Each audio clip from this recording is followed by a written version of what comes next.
2004 മുതൽ 2014 വരെ കോൺഗ്രസിൻ്റെ അതേ തരത്തിൻ്റെ ഒരു ഇക്കണോമിക് റിസ്ക് മാനേജ്മെൻറ്റ് നമ്മുടെ ഭാരതത്തിൻ്റെ ഇക്കോണമീൻ്റെ കൂടെ. എന്നിട്ട് ഞാൻ ആ ഒരു പ്രസ് കോൺഫറൻസിൽ ഞാൻ കാണിച്ചു തന്നു 2014 മുതൽ 2024 വരെ നരേന്ദ്രമോദിജി എങ്ങനെയാണ് നമ്മളെല്ലാവരും മുമ്പോട്ട് കൊണ്ടുപോയത്. ഇന്നലെ സുപ്രീം കോർട്ട് ഒരു ജഡ്ജ്മെൻറ്റ്, ഞാൻ ജഡ്ജ്മെൻറ്റ് കോട്ട് ചെയ്യുന്നു ഇംഗ്ലീഷിൽ. If the state has essentially created financial hardship because of its own financial mismanagement, such hardship cannot be held to be an irreparable injury that would necessitate an interim relief against union. ഇത് supreme കോടതി ഇന്നലെ പറഞ്ഞു. ഞാനിത് 8-9 ദിവസം മുമ്പേ പറഞ്ഞപ്പോൾ ഒരു ദുഃഖമുള്ളൊരു ഞാൻ കമൻറ്റ് പറയുന്നു, ആരും അത് കവർ ചെയ്തില്ല. അപ്പോൾ ഇന്ന് ഞാൻ ഒരു റിക്വസ്റ്റ്, ഈ ഫാക്റ്റ് ഇവിടുത്തെ സംസ്ഥാന സർക്കാർ 8 കൊല്ലം ഇവിടുത്തെ ഇക്കോണമിനെ എങ്ങനെ ഫൈനാൻഷ്യൽ മിസ്മാനേജ്മെൻറ്റ് ചെയ്തു, ഇവിടുത്തെ ഒരു 15 കൊല്ലമായ ഒരു MP അതിനെപ്പറ്റിയൊന്നും പറഞ്ഞില്ല. ഒരു കമൻറ്റോ ഒരു പ്രൊട്ടസ്റ്റോ കോൺഗ്രസ് പാർട്ടി ഒന്നും ഈ ഫൈനാൻഷ്യൽ മിസ്മാനേജ്മെൻറ്റ് എതിരെ ഒന്നും പറഞ്ഞില്ല.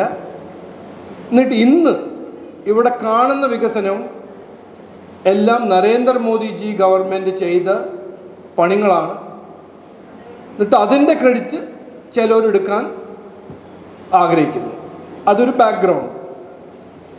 ഞാൻ പറഞ്ഞ മാതിരി 28 ദിവസം നമ്മുടെ കോൺസ്റ്റിറ്റ്യുവൻസിയിലെ എല്ലാ മൂലയിലും എല്ലാവരുടെയും കൂടെയും എത്രയോ ജനങ്ങളുടെ കൂടെ, എല്ലാവരും കൂടെ അല്ല, 14 ലക്ഷം ജനങ്ങളുടെ കൂടെ മീറ്റ് ചെയ്യാൻ ഇമ്പോസിബിളാണ്. എത്രയോ ജനങ്ങളുടെ കൂടെ മീറ്റ് ചെയ്ത് അവരുടെ പ്രശ്നങ്ങളും വിഷമങ്ങളും എല്ലാം അറിഞ്ഞു. വീട്, കുടിവെള്ളം, ഹെൽത്ത് ഇൻഷുറൻസ്, മരുന്ന്, ഇതെല്ലാം ബേസിക് ജീവിതത്തിലെ ജനങ്ങളുടെ ജീവിതത്തിലെ ഇഷ്യൂസ്. ഇതിനെപ്പറ്റി ഈ കോൺഗ്രസും ലെഫ്റ്റും ഒരു സ്റ്റേറ്റ്മെൻറ്റോ ഒരു ഡിസ്കഷനോ ഒരു കമൻറ്റോ ഒരു ഡിസ്കോസോ തയ്യാറല്ല ഇതിനെപ്പറ്റി.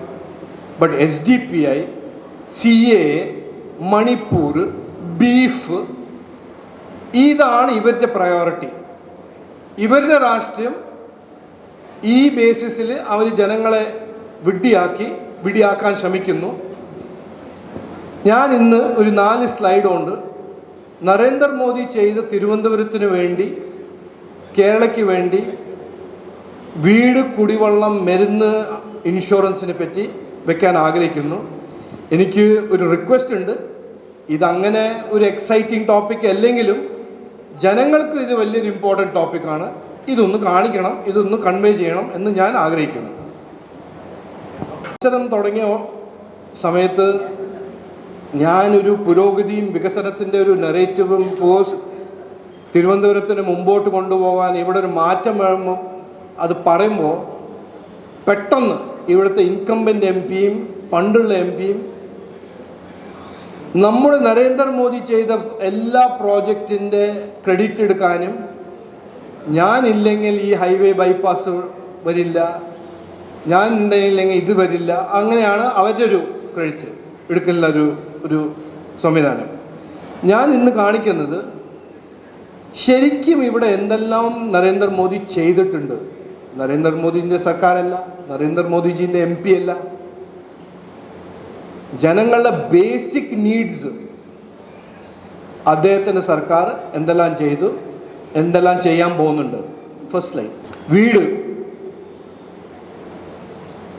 ഞാൻ കഴിഞ്ഞ ആഴ്ച എത്രയോ കോളനീസിൽ പോയിട്ട് 10-15 കൊല്ലമായിട്ട് ഇൻകംപ്ലീറ്റ് വീട് സംസ്ഥാന സർക്കാരിൻ്റെ സ്കീമിൽ നിന്ന് 1.5 ലക്ഷത്തിൻ്റെ വീടുണ്ടാക്കുന്ന ഒരു പദ്ധതിയിൽ നിന്ന് 60,000-70,000 കാശ് കിട്ടി പണി ഇങ്ങനെ ഇൻകംപ്ലീറ്റ് ആയ വീടുകളെ എത്രയോ കണ്ടത്.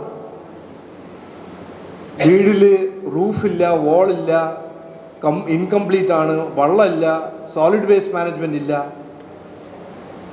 10 കൊല്ലം 15 കൊല്ലമായിട്ട് ഇത് നടക്കുന്ന ഒരു ഇഷ്യൂ. അതിനെപ്പറ്റി ആർക്കും ഒന്നും പറയാനില്ല. ഇവിടുത്തെ എം പിക്ക് പറയാനില്ല, ഇവിടുത്തെ സംസ്ഥാന സർക്കാരിന് പറയാനില്ല. പറഞ്ഞ മാതിരി SDPI മറ്റെല്ലാ ഇറലവൻറ്റ് ഇഷ്യൂസിനെ പറ്റി ജനങ്ങളെ ഡിസ്ട്രാക്ട് ചെയ്യാൻ അവർ കമൻറ്റ് ചെയ്യുന്നു. പ്രധാനമന്ത്രി ആവാസ് യോജനയിൽ തിരുവനന്തപുരത്തിൽ 23,409 വീട് നരേന്ദ്രമോദിജി ഉണ്ടാക്കി കൊടുത്തിട്ടുണ്ട്. പ്രധാനമന്ത്രി ആവാസ് യോജനയിൽ ടോട്ടൽ അലൊക്കേഷൻ സ്പെൻഡ് ചെയ്തത് 2,700 കോടി കേരളയ്ക്കും 230 കോടി തിരുവനന്തപുരത്തും. ജൽജീവൻ മിഷൻ കുടിവെള്ളം തിരുവനന്തപുരത്ത് 4.29 ലക്ഷം 4,29,000 പുതിയ വീടിൽ കുടിവെള്ളം നരേന്ദ്രമോദിജിയുടെ ജൽജീവൻ മിഷൻ കൊടുത്തിട്ടുണ്ട്. PM ആയുഷ്മാൻ കാർഡ് 9 ലക്ഷം ജനങ്ങൾ, 14 ലക്ഷം ഒരു പോപ്പുലേഷൻ ഉള്ള തിരുവനന്തപുരത്തിൽ 9 lakhs ആണ് PM Ayushman. Footfall Ayushman Bharat health wellness centre 1.3 കോടി. ജൻ ഔഷധി കേന്ദ്ര 78 പുതിയ ജൻ ഔഷധി കേന്ദ്ര. അങ്ങനെ വേറെ ദിവ്യാംഗ് ജൻസിന് വേണ്ടിയിട്ടും എത്രയോ പണി ചെയ്ത. ഇതാണ് ഒരു സമ്മറി സ്ലൈഡ്. ഈ സ്ലൈഡ് ഇതുവരെ ചെയ്തതും എന്താ ചെയ്യാൻ പോകുന്നത് ഇതൊന്ന് മനസ്സിലാക്കണേ. ഇന്നിപ്പോ പ്രൈം മിനിസ്റ്ററിന്റെ PM ആവാസ് യോജനയുടെ പ്രോഗ്രാം ഇവിടെ എത്രയോ ജാസ്തി ചെയ്യാൻ പറ്റുന്ന സാധനമാണ്. വീട് വേണം, വീട് പൊളിഞ്ഞു കിടക്കുന്നു. ബട്ട് ഇവിടുത്തെ സംസ്ഥാന സർക്കാരിന് മാച്ചിങ് ഫണ്ട്സ് ഇല്ലാത്ത കാരണം അത് മുമ്പോട്ട് പോകാൻ പറ്റുന്നില്ല. ഞാൻ ഇന്ന് പറയുന്നു എല്ലാവരും മുമ്പ്, ഞാനിത് പ്രൊപ്പോസ് ചെയ്യാൻ പോവാണ്. ഞങ്ങളുടെ സർക്കാർ വരുമ്പോൾ, 3ാമത്തെ ടേം നരേന്ദ്രമോദിജി വരുമ്പോൾ, ഇത് ഡയറക്റ്റ് ഫണ്ടിങ് തിരുവനന്തപുരത്തെ ജനങ്ങൾക്ക്, ഡയറക്റ്റ് ബെനിഫിഷ്യറീസ്ക്ക് direct 100% funding government of India കൊടുക്കണം. ആ PM ആവാസ് യോജനയിൽ ഒരു പുതിയ സ്കീം ഉണ്ടാക്കിയിട്ട് സംസ്ഥാന സർക്കാരിന് കാശ് ഇല്ലെങ്കിലും വീടുണ്ടാക്കാൻ ഒരു സംവിധാനം, ഒരു പദ്ധതി ഉണ്ടാക്കണം എന്ന് ഗവൺമെൻറ് ഓഫ് ഇന്ത്യയിൽ ഞാൻ സജഷൻ കൊടുക്കാൻ പോവുകയാണ്. അതുകൊണ്ടാണ് ഞാൻ housing for all in Thiruvananthapuram. ഇത് ഈ പാഴയ്ക്കാൻ നമുക്ക് സമയമില്ല. ഈ ഡിലേ ഇങ്ങനെ 10, 15, 20 കൊല്ലമായിട്ട് ജനങ്ങൾക്ക് വീടില്ല, വെള്ളമില്ല. അത് എല്ലാവർക്കും ഓക്കെയാണ്, MPക്ക് ഓക്കെയാണ്, സംസ്ഥാന സർക്കാരിന് ഓക്കെയാണ്. അത് ഞങ്ങൾക്ക് ഓക്കെ അല്ല. അത് ഞങ്ങൾ മാറ്റും. രണ്ടാമത് നെക്സ്റ്റ് സ്ലൈഡ്. ഹർ ഘർ ജൽ. ഞാൻ പറഞ്ഞ മാതിരി ഇപ്പോഴും 2,69,000 വീടുകളിൽ കുടിവെള്ളമില്ല, ടാപ്പ് വാട്ടർ ഇല്ല. അതെന്താ? ഞാൻ 4-5 ദിവസം മുമ്പേ പ്രസ് കോൺഫറൻസ് പറഞ്ഞല്ലോ. കാശ് റെഡിയാണ്, ഗവൺമെന്റ് ഓഫ് ഇന്ത്യ അലക്കേറ്റ് ചെയ്ത് കാശ് തയ്യാറാണ്. ഇവിടെ സംസ്ഥാന സർക്കാരിൽ കാശില്ല. എന്താ ഇല്ലാത്തത്? സുപ്രീം കോടതി പറഞ്ഞില്ലേ, മിസ്മാനേജ്മെന്റ്. അതുകൊണ്ട് ഇതും ഞങ്ങൾ ഡയറക്റ്റ് ആയിട്ട് പഞ്ചായത്തിന് ഫണ്ട് ചെയ്യാൻ ഒരു ഫ്രെയിം വർക്ക് ഉണ്ടാക്കാൻ ഞാൻ സജസ്റ്റ് ചെയ്യാൻ പോവാണ്. ഇത് നമുക്ക് വെയിറ്റ് ചെയ്യാൻ പറ്റില്ല. സംസ്ഥാന സർക്കാരിന് മിസ്മാനേജ്മെന്റ് അല്ല, ജനങ്ങളുടെ അവകാശം ഇൻഫ്രിഞ്ച് ചെയ്യേണ്ട ഒരു സാധനം. ഗവൺമെന്റ് ഓഫ് ഇന്ത്യയിൽ കാശുണ്ടെങ്കിലും, നമുക്ക് താല്പര്യമുണ്ടെങ്കിലും കഴിവുണ്ടെങ്കിലും നമുക്ക് ഇംപ്ലിമെന്റ് ചെയ്യാൻ ഒരു വഴി ഉണ്ടാക്കണം. അതുകൊണ്ട് clean tap water for remaining 2.6 lakh വീടുകൾ ഇൻ തിരുവനന്തപുരം. ഈ PM ആയുഷ്മാൻ എന്ന് പറയുമ്പോൾ ഈ ചില കോൺഗ്രസ്സുകാരെല്ലാം പറയും, ഓ ഞങ്ങളുടെ കാലത്ത് ഉണ്ടായിരുന്നല്ലോ അത്. അപ്പോൾ അവരുടെ കാലത്ത് എന്തുണ്ടായിരുന്നു, ഇന്ന് എന്താണ് PM ആയുഷ്മാൻ ശരിക്കും എന്താണ് എന്ന് നോക്കി. ഇതിന്റെ കമ്പാരിസൺ 5 ലക്ഷത്തിന്റെ കവറേജാണ്. ഞാനിപ്പോ ഇവിടെ ചുറ്റി ഇറങ്ങിയാൽ ജനങ്ങളെ മീറ്റ് ചെയ്യുമ്പോൾ എത്രയോ ആൾക്കാരെ ഞാൻ കണ്ടിട്ടുണ്ട് ഈ PM ആയുഷ്മാന്റെ കാരണം അവരുടെ വീട്ടിൽ ഒരു സേഫ്റ്റി, ഒരു സെക്യൂരിറ്റി, ഹെൽത്തിനെ പറ്റി. ഇതാണ് കമ്പാരിസൺ. ഞാൻ സർക്കുലേറ്റ് ചെയ്യാം. ഞാൻ പറഞ്ഞ മാതിരി തിരുവനന്തപുരത്ത് 9 ലക്ഷം ബെനിഫിഷ്യറീസാണ്. 59 ഹോസ്പിറ്റൽസും 6 ലക്ഷം ഇതിൻ്റെ ബെനിഫിറ്റ് എടുത്ത ജനങ്ങൾ ആയുഷ്മാൻ ഭാരത് ഹെൽത്ത് അക്കൗണ്ട്സ് 20 ലക്ഷം, ജൻ ഔഷധി കേന്ദ്ര ഇപ്പോൾ 78 സ്റ്റോറുണ്ട്. ഇതിൽ ഡിസ്കൗണ്ട് 60 to 80% വില കുറഞ്ഞ മരുന്നുകളാണ് ഇവിടെ കിട്ടുന്നത്. അത് ഞങ്ങൾ അടുത്ത 5 കൊല്ലത്തിൽ 350 ജൻ ഔഷധി കേന്ദ്ര തിരുവനന്തപുരത്ത് ചെയ്യും. Next last slide. അപ്പോൾ ഇതൊരു സമ്മറി. ഞാൻ എല്ലാവരോടും ഒരു ഹാൻഡ്സ് ഫോൾഡ് ഇത് എല്ലാവർക്കും ഭയങ്കര ഇതാണല്ലോ ഈ ഹമാസും SDPIയും മണിപ്പൂരിൻ്റെ കവറേജ് അല്ല. ഇതൊരു വികസനം. ഈ നമ്മൾ ശരിക്ക് ചെയ്യുന്ന ഒരു പണി, ഇതിനെപ്പറ്റിയും കവറേജ് കൊടുക്കണം. ഇത് ജനങ്ങളെ അറിയിപ്പിക്കണം. നരേന്ദ്രമോദിജിയാണ് ഒരു 5, 6, 7, 8 കൊല്ലമായിട്ട് തിരുവനന്തപുരം കേരളയ്ക്ക് വേണ്ടി വികസനം പുരോഗതിക്ക് എത്രയോ പണിയെടുത്തത്. ഇവിടെ സുപ്രീം കോടതി പറഞ്ഞ മാതിരി ഇക്കണോമിക് മിസ്മാനേജ്മെൻറ്റും നമ്മുടെ ഇവിടുത്തെ MP അദ്ദേഹം സ്വയം അഡ്മിറ്റ് ചെയ്യുന്നത് അദ്ദേഹത്തിൻ്റെ റിപ്പോർട്ട് കാർഡിൽ എല്ലാം സെൻട്രൽ ഗവൺമെൻറ് സ്കീമും. അതുകൊണ്ട് ഈ വരുന്ന ഇലക്ഷനിൽ ഇതെല്ലാം വിട്ട് ഒരു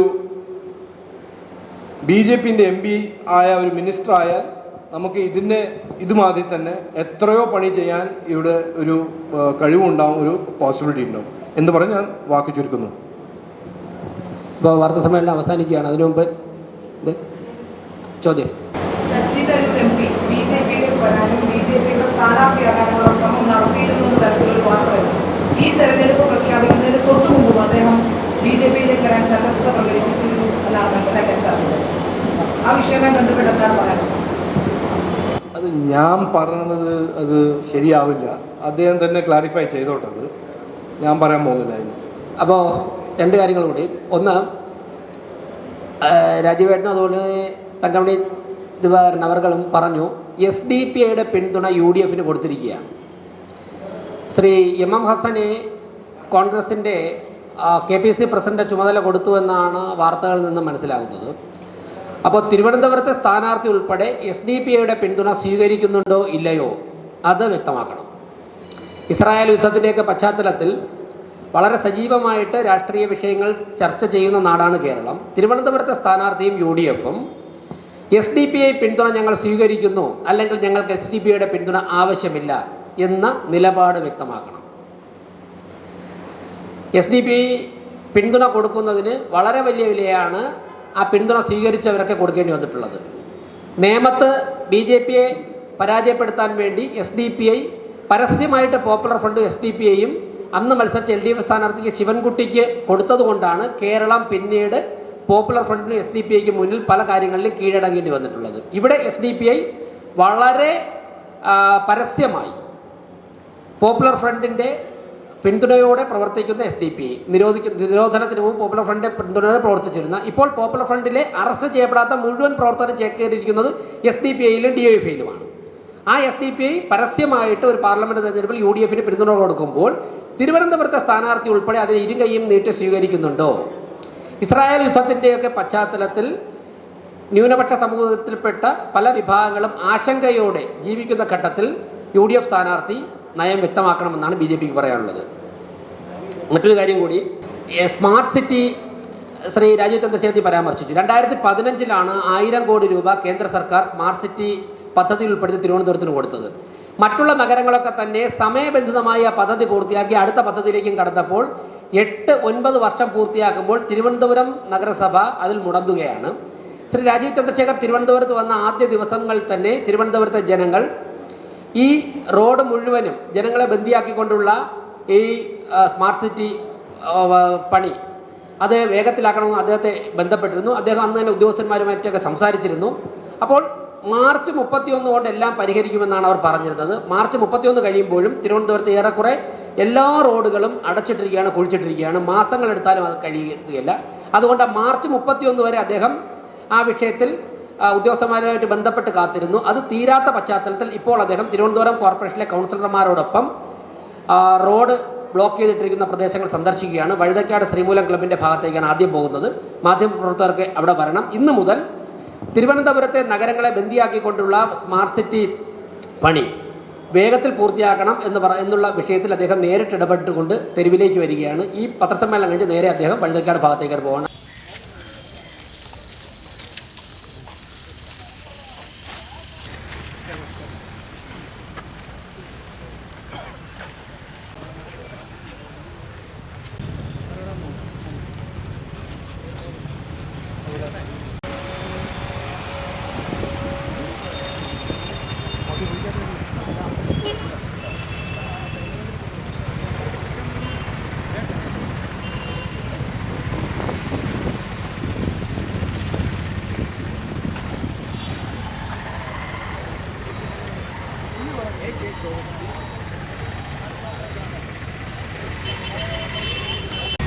സേഫ്റ്റി ഹാസർഡ് ആണ് സേഫ്റ്റി ഹാസർഡ് ആണ്.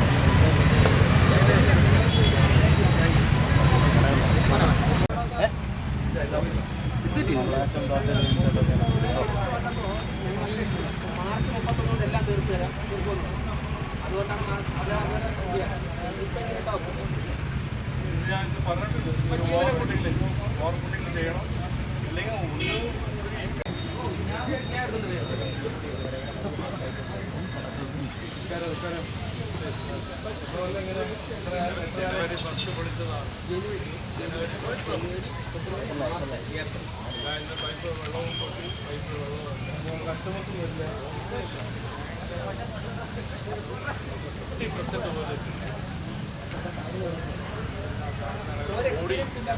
ഞാനിവിടെ മാർച്ച് 4-ാം തീയതി വന്നപ്പോൾ ആദ്യം കണ്ടത് ഇങ്ങനെ കുണ്ടും കുഴിയും ഇങ്ങനത്തെ ഒരു സിറ്റുവേഷൻ കണ്ടപ്പോൾ ഞാൻ ചോദിച്ചു, ഇത് എന്താണ് നടക്കുന്നത്, എപ്പോഴാണ് കംപ്ലീറ്റ് ആവാൻ പോകുന്നത്?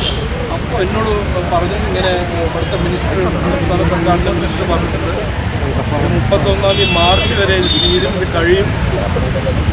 ഇന്ന് അപ്പോൾ അതുവരെ ഞാനൊന്നും പറഞ്ഞില്ല. ഇന്ന് 2-ാം തീയതി ഏപ്രിലിൽ ഞാനിപ്പോൾ ഒരു ഇൻസ്പെക്ട് ചെയ്യുമ്പോൾ ഇതിപ്പോഴും എത്രയോ ഒരു കൺഫ്യൂഷനും ഒരു ഇൻകംപ്ലീറ്റ് സ്റ്റേറ്റസാണ് നടക്കുന്നത്. സ്മാർട്ട് സിറ്റീസ് എന്ന് പറയുമ്പോൾ നമ്മൾ തിരുവനന്തപുരത്ത് കാണുമ്പോൾ സ്മാർട്ട് അല്ലാതെ അൺസ്മാർട്ട് മാതിരിയാണ് ഈ ഡെവലപ്മെൻറ്റ് നടക്കുന്നത്. 100 സ്മാർട്ട് സിറ്റികളുടെ സേഫ്റ്റിയും ഇൻകൺവീനിയൻസും കാണുന്നുണ്ട്. ഈ കടകളെല്ലാം ആൾക്കാർ കസ്റ്റമേഴ്സൊന്നും പോകുന്നില്ല, ഇവിടെ സേഫ്റ്റി പ്രോബ്ലംസ് ഉണ്ട്. അതുകൊണ്ട് ഞാൻ ഇതിപ്പോൾ 2-ാം തീയതി ഏപ്രിലാണ് 31-ാം തീയതി മാർച്ച് വരെ സംസ്ഥാന സർക്കാർ പറഞ്ഞതാണ്. അതുകൊണ്ട് ഇത് ഞാൻ കാണുമ്പോൾ ഇവിടെ ഒരു മാറ്റം വേണം. എനിക്ക് ഒരു മിഷനായിട്ട് ഞാൻ കാണുന്നു.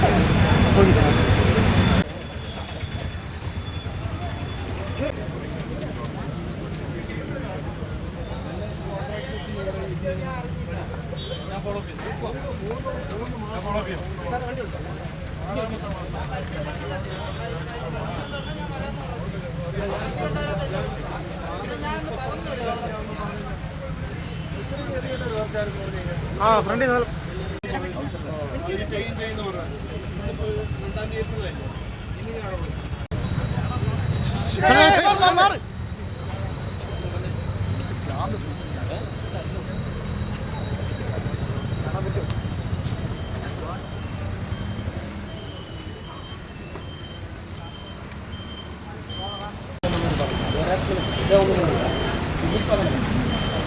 ഇപ്പോൾ ജീവനെ വിളിച്ചിട്ടുണ്ട്.